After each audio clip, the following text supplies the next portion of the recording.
Salut les amis, je vais vous montrer, expliquer comment est-ce qu'on fait pour enlever un allumage de 103. Donc en général, mis à part les anciens modèles, qui sont des allumages à vis patinée, comme celui-ci. Voilà. Donc celui-ci par exemple, c'est un allumage à vis patinée, c'est les anciens modèles. Vous voyez? Ce ne sont pas les mêmes, ce n'est pas le même système d'allumage. Vous voyez? Donc ici, contrairement à l'autre, c'est un allumage électronique. Donc, pour pouvoir enlever un allumage électronique de 103, donc ça va sur les 103 SP, MVL, SPX, RCX, tous les allumages électroniques sont les mêmes, hein. Et en général, les 103 sont les cônes de 11, je crois, je ne me souviens plus. Mais voilà, euh, ce sont les mêmes cônes, en général, hein. Donc ici, il vous faut un arrache volant magnétique, comme ceci, métrique 20, pas 1, il est marqué, métrique 20, P1.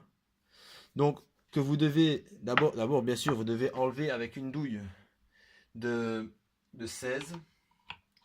Enlever, bon ici j'ai déjà desserré pour ne pas faire trop long.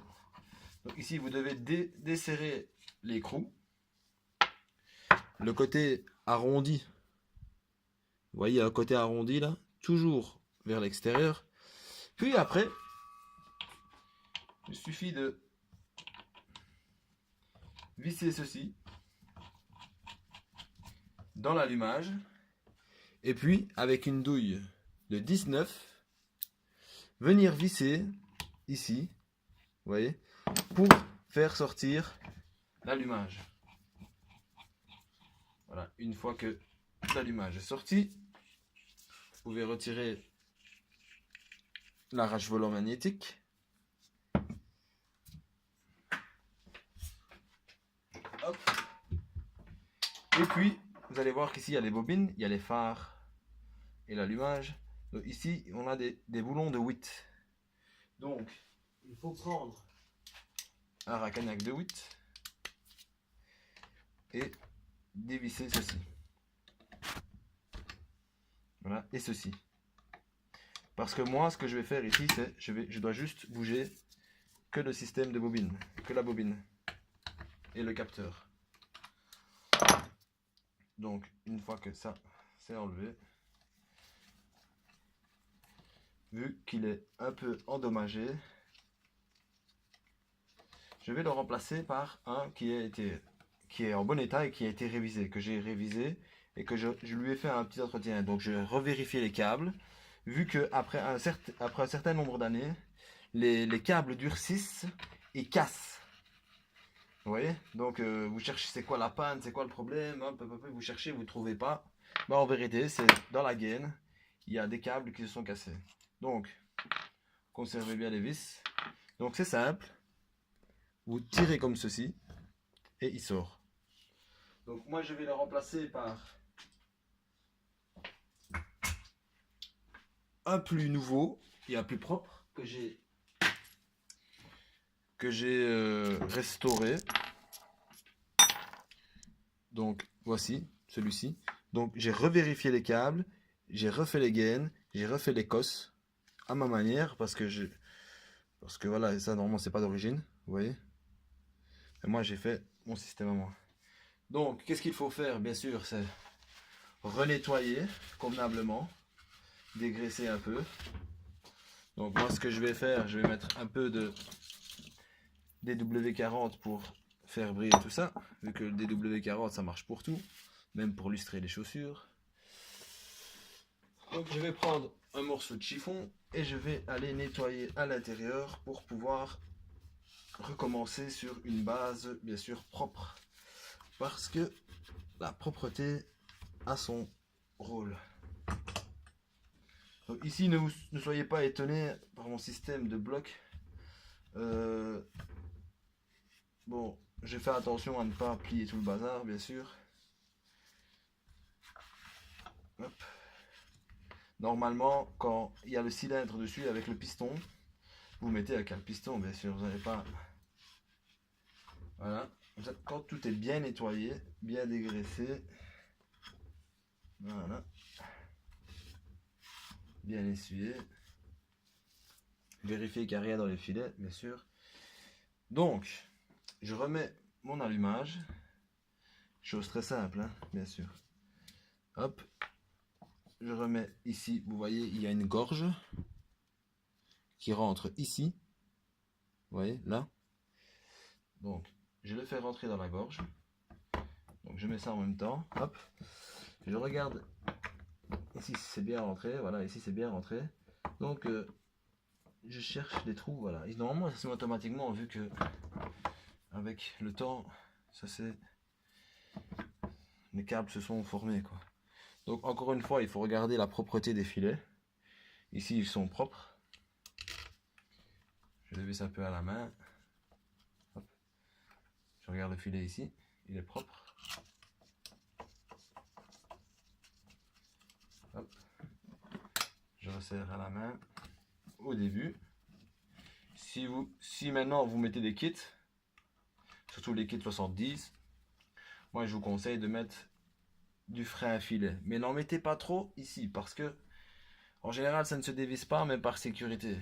Et si vous en mettrez trop, vous risquez de, en dévissant, de casser le filet en fait. Parce qu'il ne faut pas oublier que c'est de l'aluminium et que l'aluminium c'est tendre. Voilà, vous donnez juste un petit coup de serrage, n'allez pas trop fort quand même, sinon vous allez faire un tour complet et là ça voudra dire que vous avez pété le filet.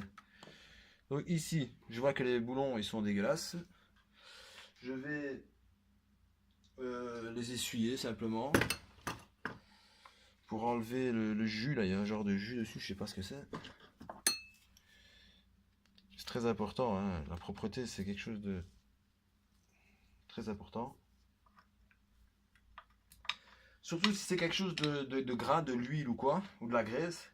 Ça, vous pouvez vous dire qu'avec les vibrations, ça va se dévisser. Parce que moi, j'avais eu le problème avec une fois avec une fourche. J'ai monté une fourche sur un 103. Et je ne comprenais pas pourquoi, parce qu'après une balade, ma fourche se dévissait tout le temps. Et en fait, c'était simplement que quand j'ai remonté ma fourche, ben, j'ai remis de la graisse dans les roulements. Et en fait, j'avais mis de la graisse sans faire exprès sur le filet.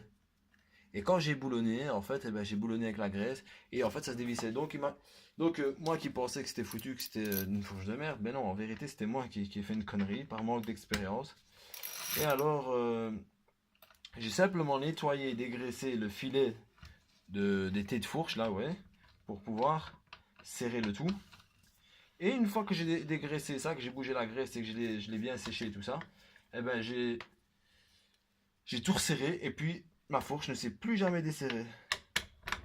Et là, ça m'a appris que voilà, la graisse, eh ben, ça faisait desserrer. Donc, rien qu'une petite balade comme ça me faisait desserrer ma fourche et elle avait du jeu. Donc voilà, ici j'ai remonté le truc.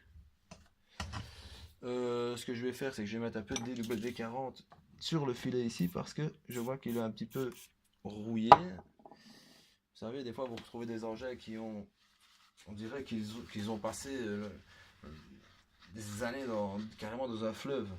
Des fois, quand je vois comme ils sont rouillés, je me demande. Mais ici, c'est superficiel. Donc maintenant, il faut remettre le volant magnétique. Mais le souci ici, c'est qu'il n'y a pas la clavette. Donc la clavette, elle se trouve ici. Donc moi, ce que je vais faire, je vais le monter en faisant attention. Donc voilà le volant magnétique. Voilà, je vais remettre à propre parce que l'autre était sale.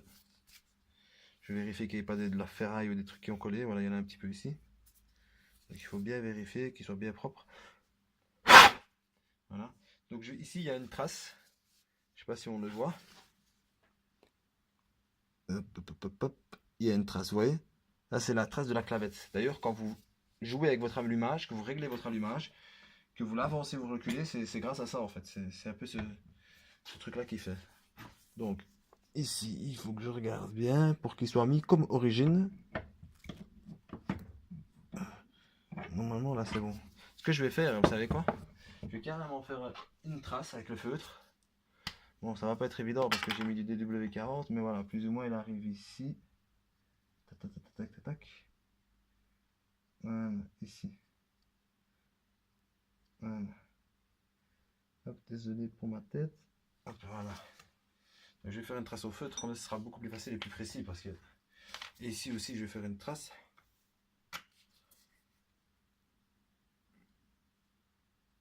Voilà. Je fais un petit point. De toute façon, c'est parce que là, je n'ai pas l'objet. Mais je vais aller acheter une.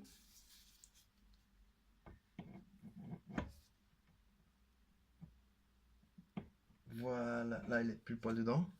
Hop, je vais aller acheter un truc pour régler l'allumage. Parce que j'ai acheté un allumage à MVT. Et il me faut de toute façon la petite clé, le petit bazar, je sais plus comment ça s'appelle pour régler l'allumage, en fait, l'avance de l'allumage. Et ici aussi sur un 103, même origine, je pense qu'on peut le faire. Hein. Je ne vois pas le problème. On peut avancer ou reculer l'allumage. Moi, je préfère le laisser d'origine parce que c'est préférable. De toute façon, c'est pas pour aller. Je vais pas faire de la compétition avec. C'est juste pour avoir une bonne. C'est pour ça que je change le carbu et tout ça d'ailleurs. Hein. C'est juste pour avoir un meilleur démarrage et un peu plus de puissance. Hein, vous savez, parce que rouler comme ça d'origine à 100%, rouler à 30 km/h au milieu des voitures, ben, croyez-moi bien que c'est super dangereux. Hein. Moi j'ai un ami, il a fait des accidents qu'à cause de ça en fait, parce qu'il ne roulait pas assez vite. Et les voitures le prenaient ou alors ils tombaient, enfin c'était catastrophique. Pourquoi? Parce que c'est pas assez. 30 km/h c'est pas assez. C'est 50 km/h et avec un bon démarrage. Sinon, vous êtes extrêmement dangereux. À la limite, c'est encore mieux de rouler en vélo, vous êtes un peu plus rapide en vélo. Donc ici, je nettoie l'écrou parce que je vois qu'il est assez abîmé. D'ailleurs, ce que je vais faire, je pense que je vais carrément le changer. Je vais aller chercher un écrou. Donc voilà, ici j'ai été chercher un écrou dans ma boîte à écrou d'allumage. Donc je ne sais pas lesquels je vais mettre. Je pense que je vais mettre celui-ci, il a l'air en meilleur état. Celui-là, il a morflé ici. Donc je reprends ma clé ma douille de combien c'était? De 16. Hop, je prends le racagnac. Bon, moi ici c'est un petit peu la misère parce que je n'ai pas de culasse, j'ai pas de piston, donc j'ai fait un système de blocage. Donc jusqu'à maintenant ça va aller. Hop, je le tiens. Bien sûr, je regarde que le vélo ne bouge pas pour ne pas que ça soit déréglé. Voilà, donc je vais tenir ma PS grip. Je vais serrer au maximum que je peux. Hop là, voilà. Et là, je vérifierai en fait quand tout sera monté, tout le moteur sera monté. Je vérifierai que c'est bon. Et voilà, là, je regarde un petit peu aussi le capteur quand il passe, s'il n'est pas trop. Non, là, c'est bon. Donc voilà comment est-ce qu'on fait simplement pour monter un allumage. Bon là j'ai pas démonté le plateau, mais il n'y avait que 2 vis à démonter. Voilà comment est-ce qu'on fait sur un moteur de Peugeot 103 pour démonter un allumage. En même temps que j'y suis, je vais vous montrer un petit truc. Ceci c'est un allumage, un cylindre, un ancien cylindre, souvent qui allait avec les allumages justement, les vieux, avec que 2 transferts, l'échappement, hop, à visser. Et voici les cylindres plus récents. Donc 3 transferts. Vous voyez là, l'échappement c'est comme ça, c'est plus à visser. Et voilà. Je vais juste vous montrer ça. Simplement. Et voilà. Mais je vous remercie d'avoir regardé ma vidéo. Vous pouvez poser des questions comme d'hab. Et passez un bon moment. Salut.